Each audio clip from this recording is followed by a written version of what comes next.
A desert planet with twin suns. Why do I sense we've picked up another pathetic life form? Use my knowledge. Much to learn. You still have. What's up, folks? Welcome back to Twin Sun Talks. I'm your host, Jonah Liu. Thank you for listening. As always, if this is your first time, I hope y'all enjoy what we have for y'all. Today, we're going to be going into a brief introspective about the Sith Order. Last episode, we went over the Jedi Order, and today, we're going into their dark side counterparts, the Sith. And so, kind of like last time, what we're going to be doing is a comprehensive dive into the history, structure, kind of guidelines, and significant components of the Sith. And this introspective, unlike the one before, is going to cover up until the Rise of Skywalker. So the entirety of the movies, or at least the timeline within the movies, is going to be covered. So yeah, without further ado, let's just jump right into this thing. Gentlemen, who wants to be an ARC Trooper? I do, sir! Welcome back to ARC Trooper Training. Today we're going to be going over the Sith Order, a basic introspective into that dark and evil order. So, first things first, what is a Sith?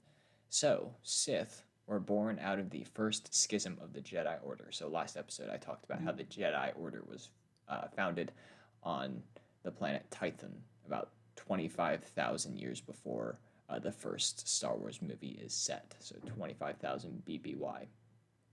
Also, BBY, it's before the Battle of Yavin. I don't think I said in the last video, or the last, not video, episode, that the Battle of Yavin was the battle in episode 4 where the rebellion fights against the Death Star. And I won't say how that battle ends because I don't want to spoil it.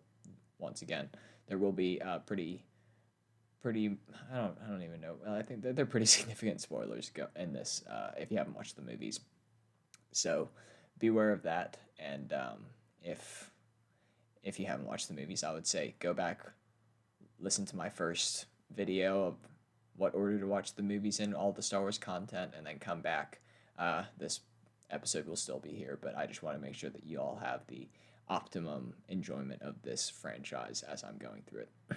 So, the Sith were initially Jedi who ended up following, instead of, I talked about in the last episode, that the Jedi followed Ashla, or the light side of the Force.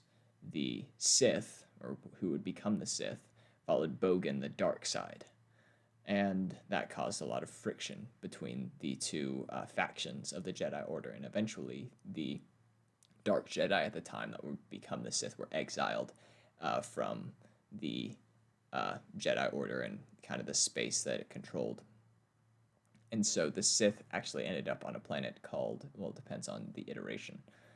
In Legends, it's called Korriban, and in canon, they renamed it to Moraband because they thought Korriban sounded too much like Coruscant. But the Sith was the native species of that planet where the Dark Jedi ended up. And so the Sith, the native Sith, accepted the exiled Jedi as kind of gods, and the strong ones ended up becoming foot soldiers for the Sith Empire. And the name Sith ended up being kind of a general term for the Empire as a whole over time. So Sith also used lightsabers, but they were a little bit different than Jedi. Jedi found their crystals and kind of harmonized with them, and kind of, it was almost like an extension of their connection to the Force was their crystal, whereas Sith essentially bent pre-existing crystals to their will. So they would find a Jedi's pure crystal and kind of make it submit to them. And this is a process called bleeding kyber crystals. And that is why Sith have their characteristic red blades, because the crystals inside of them have been bled. And as Darth Sidious says, the dark side is a pathway to many abilities some consider to be unnatural. So the Force, the side of the Force that the Sith use, it affords them all of the abilities that I said in the Jedi episode. So telepathy, telekinesis, they have enhanced reflexes, they have precognition, but they also have a few other abilities that the Jedi deem a little too aggressive because they're dark side powers. Or like force lightning. Sith can shoot lightning from their fingers, which is immobilizing and extremely painful if you're on the receiving end. They force choke, which is essentially using their telekinetic abilities to squeeze someone's windpipe, which Jedi have been seen using this sometimes, but it was generally frowned upon. Jedi, this isn't necessarily exclusively Sith, but I forgot to mention this. They have the power of persuasion, so Jedi mind tricks. They wave their hand in front of someone's head. It's like, these are not the droids you're looking for, and if they have a weak mind, they'll take that in stride as if it was their own thought, even though it was planted there. So that's a basic synopsis of what the Sith are. So as far as the timeline, I'm going to be, once again, going from the very beginning all the way to the very end, because the Sith were a little more consistent than the Jedi in Star Wars. So, like in the last episode, it all starts with the Jedi Order being founded in about 25,000 BBY. And then about 20,000 years after the Jedi were founded was when the first conflict between the Sith and the Jedi started. So somewhere in between that 20,000 years, there was the schism, and the Dark Jedi were exiled. And then whenever they came back as the Sith, was around 5,000 BBY, and that's when they started clashing as Sith with Jedi.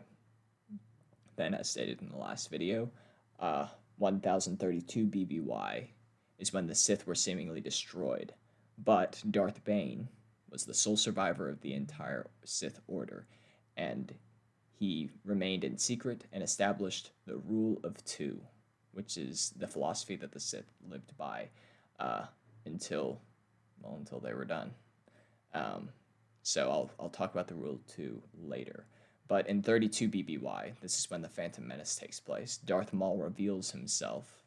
He was the first Sith seen in exactly 1,000 years according to this timeline. And he was slain by Obi-Wan Kenobi on Naboo. And then Palpatine, who is Darth Sidious, spoiler, becomes Chancellor of the Republic and kills his master, Darth Plagueis. 22 BBY is when Attack of the Clones is taking place. This is when the Clone Wars begins, and Count Dooku, aka Darth Tyrannus, leads the Confederacy of Independent Systems, also known as the Separatists. In 19 BBY, this is the events of Revenge of the Sith. Count Dooku, Darth Tyrannus, is killed, and Darth Vader rises as Sidious reveals himself to the galaxy and becomes the new emperor of his new empire. And also Order 66 takes place, which ensues a period of darkness throughout the galaxy. 4 ABY, jumping a bit, is Return of the Jedi, and this is when Vader is redeemed and he dies, and Sidious dies at the Battle of Endor, or so we think. In The Rise of Skywalker, the clone of Sidious reveals himself to the galaxy along with the Final Order, and then later in that movie, the Sith Eternal and Sidious, which is the cult following that Sidious had on Exegol, are killed by Rey and Ben Solo. So that is that's the basic timeline. Once again, like before, if y'all want me to go into more detail, I kind of skimmed over a couple solid 1,000-year chunks in both of this and the Jedi episode. So if y'all want me to go into more detail about kind of the more ancient Jedi and Sith, I can do that. I don't have that much knowledge about it, but it's something that I want to learn more about. So, I mean, if I have to learn about it for y'all, I guess I will. So let's go into the hierarchy. It's a little less defined than that of the Jedi,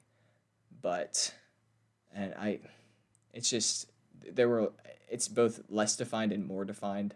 Like, there were a lot more ranks, but they seemed a little more fluid. Like a few things could mean the same thing. So I just basically, foot soldiers were kind of encapsulated in one rank of acolyte, which were kind of the less powerful, more just everyday Sith before the Rule of Two.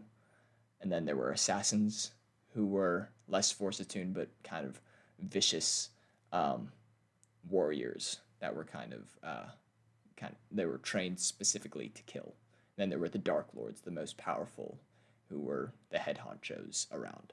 And then when we get into the Rule of Two era, so this is when Darth Bane is the sole survivor of the Jedi Order, not the Jedi, the sole survivor of the Sith Order.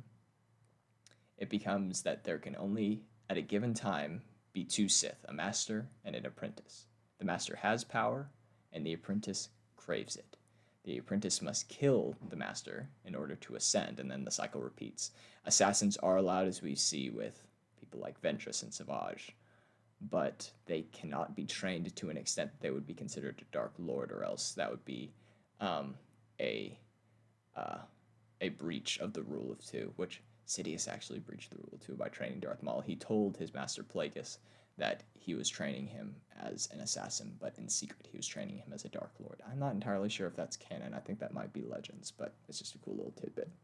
So I'm going to talk more about the Rule 2 in a second, but first I want to go over the Sith Code.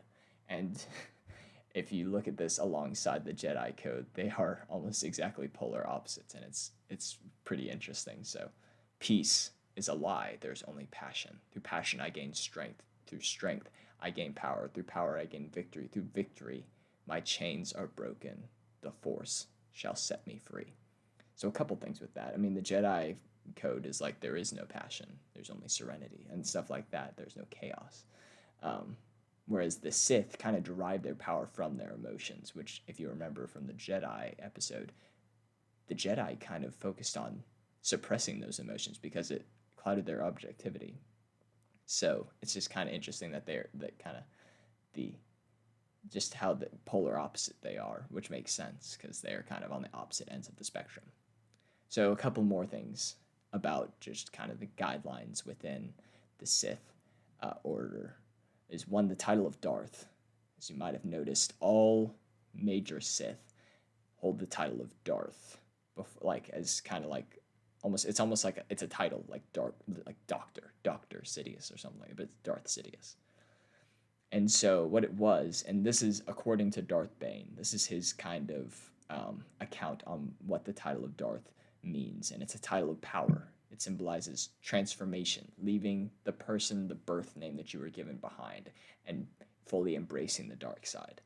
Some think that the word Darth is derived from Rakatan, the Rakatan term Dar-Ta, Darrtah, which means triumph over death, or Dartitha, or Daritha, sorry, I'm having a hard time reading this. It's Daritha, which means emperor.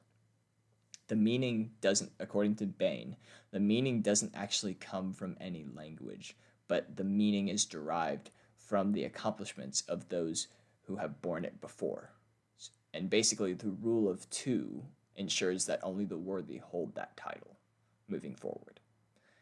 And so his reasoning for creating the Rule of Two was essentially that the dark side was diluted when it was spread across thousands of Sith. And it was much more, by only having two, it was a lot more power concentrated into fewer beings. And also, Sith are just inherently greedy. And so, if enough Sith exist, enough of them want to exert their power over the others, they're going to start killing each other, and that's what they did. And so, I said in the other episode, in the Jedi episode, that the Sith kind of destroy themselves. That's what I mean.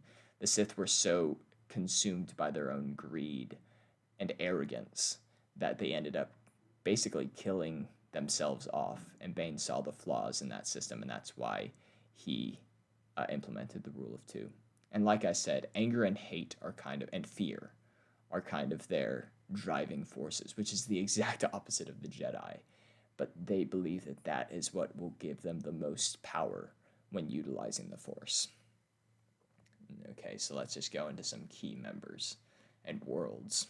So, as far as canon people go, we got Darth Bane, who, like I said, implemented the Rule of Two. Darth Plagueis, who was Darth Sidious's master. He kind of found the secret to immortality, which is what Sidious uses to seduce Anakin Skywalker to the dark side with. We have Darth Maul, who is Sidious's first apprentice. He's one of my favorite characters. He's really, really awesome, and I won't say anything else about him, but he's a super cool character. And once I'm sure that most of my followers have watched the Clone Wars and all the movies, then I will talk more in depth about some of these more spoilery characters. But Darth Maul is really cool. Darth Tyrannus, aka Count Dooku, one of the best duelists in the Jedi Order until he left because he wanted to be the Count of Sereno, his home world. And there's a super cool book about him. It's an audiobook, actually, and it has a full cast. It has sound effects, music, everything, and it's just awesome. I'll tell you all about that. I'm going to have a whole video, or not video, I keep saying video. I'm going to have a whole episode about my favorite Star Wars books, and I'll talk about that then. Darth Vader, even if you haven't watched Star Wars, you know who Darth Vader is. He is just incredible. I hope that we get more of him just being awesome. I don't need lines of dialogue. I just want action from him, because he's a little bit nerfed in the movies just because they had the constraint of just what special effects they were working with at the time, which is understandable. But I just want to see him just wallop some people moving forward, and I don't know if we will, but Vader is just, I mean, I don't need to explain to y'all why he's so awesome. He just is. And then some notable ancient Sith who aren't technically canon. Some of them might be because there was like a single name drop in one visual dictionary at some point. I can't really keep up with which ones are which, but we have Darth Revan, who's a super interesting Jedi that kind of flipped back and forth between the light and the dark. He started out as a Jedi, turned Sith, went back to Jedi. He's just a fascinating character. Darth Malak, who was Revan's kind of partner as a Jedi and then became his apprentice when they both became Sith. Nihilus, who's one of my favorite Old Republic Sith. He has a really unique ability where he can drain like the Force essence out of, or the life essence really, out of beings, out of planets, pretty much out of any like organic material. And he's just like a devastating force. And he's known as the Lord of Hunger because he can never be satiated. He's always feeding off of the life around him. And he's just super creepy and amazing. And I had a fan film that I was trying to make about Nihilus, and it kind of didn't end up working out. But maybe someday. Darth Sion, who was the Sith that was literally just too angry to die. He was basically immortal because of how angry he was. And he was kind of Nihilus's partner in crime. They committed a giant Jedi purge during their time, which they almost wiped out the entire Jedi Order. And then there's Darth Malgus, who's just kind of a brute force, awesome. Just I don't know much about him, if I'm being completely honest. The main thing that I know about him is in Legends he sacked Coruscant, meaning he led an invasion and attacked the Jedi Temple on Coruscant and kind of took it over. He invaded successfully, and that is very rarely been done in the history of Star Wars, so that's a super, super impressive feat. And then I've kind of mentioned a lot of these key worlds. There are less than with the Jedi because we just know less about them. But the first one is Korriban/Morband, depending on what sources you read. They're synonymous. They're both the ancient homeworld of the Sith. Like I said, the people in Star Wars changed it to Morband because they thought that Korriban sounded too much like Coruscant, and people might be confused. But that's where Darth Bane was buried, was in a specific valley on that planet. There's a whole temple kind of dedicated to the burials of the most powerful and most important Sith. Malachor was the location of a very prominent skirmish during the kind of 1,000 years of conflict back in starting in 5000 BBY. And that's a pretty important location in Star Wars Rebels, so if y'all give that a watch, y'all might recognize it there. Exegol is, I don't really know what Exegol is. It's said to be the ancient homeworld of the Sith, which contradicts the Korriban Morband thing, but that's where Sidious's clone is located, and that's where the Sith Eternal is located, and the Rise of Skywalker. And it is a key Sith world in the unknown regions of the galaxy. And then there's Mustafar. The reason I mentioned Mustafar is because there was allegedly a Force Vergence there, which means that it is a planet that is especially attuned to the Force, and this one was attuned to the dark side for the most part. And this is where Anakin and Obi-Wan dueled. This is where Darth Vader built his castle as sort of a memento to his greatest failure to keep motivating himself to become stronger. And it's a dark world. It was George Lucas's vision of hell, and it's visually amazing. I watched a whole documentary about how the VFX team and basically the entire crew of Revenge of the Sith, they had like a whole separate production facility to make the Mustafar battle, which I think is absolutely insane. They had the rest of the 2.5-hour movie in one place, and then just that 12 minutes of lightsaber fighting on a lava planet and an entirely other facility. I think it was in Australia. It was on the other side of the world, which I think is incredible. That's just a little extra tidbit. But that is kind of all I have about the Sith. I was just noticing whenever I was getting ready to make this episode, the Sith are so much more interesting. Like, I feel like I have so much more that I could say about them. This is supposed to be just a brief rundown of them. But they are so much more interesting than the Jedi, in my opinion, which is kind of screwed up. I feel like the Jedi are the good guys, but I mean, from a certain point of view at least. But I hope y'all enjoyed that, and of course, this would not be a proper video if I didn't leave you with a little bit more. So, just sticking a bit on topic today, Force Lightning isn't just for dark side users. Jedi have been known to use a less powerful variant called Electric Judgment, which often appears green or yellow rather than purple or blue, which is what the Sith Lightning kind of turns out. While no one in canon has been seen using it, in Legends, both Luke Skywalker and Plo Koon are kind of more prominent Jedi that ended up utilizing it. So it wasn't quite as devastating as Sith Lightning was, but it was still effective in incapacitating the people that were on the receiving end of it. Well, that's all for today's video. I keep saying video. How many times? I think that was 3 times I almost said video. That's all for today's episode, folks. I really hope that y'all enjoyed it. If this was your first time listening, I really hope that y'all will stick with us. If y'all want to know when new videos are coming up, go ahead and make an account on my website. That is twinsuntalks.wixsite.com/twin-sun.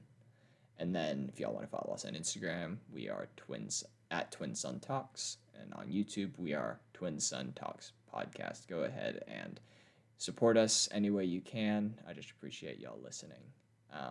And yeah, you've taken your first steps into a larger world, and may the Force be with you. I'll see you in the next video. Jeez, video, no. Episode.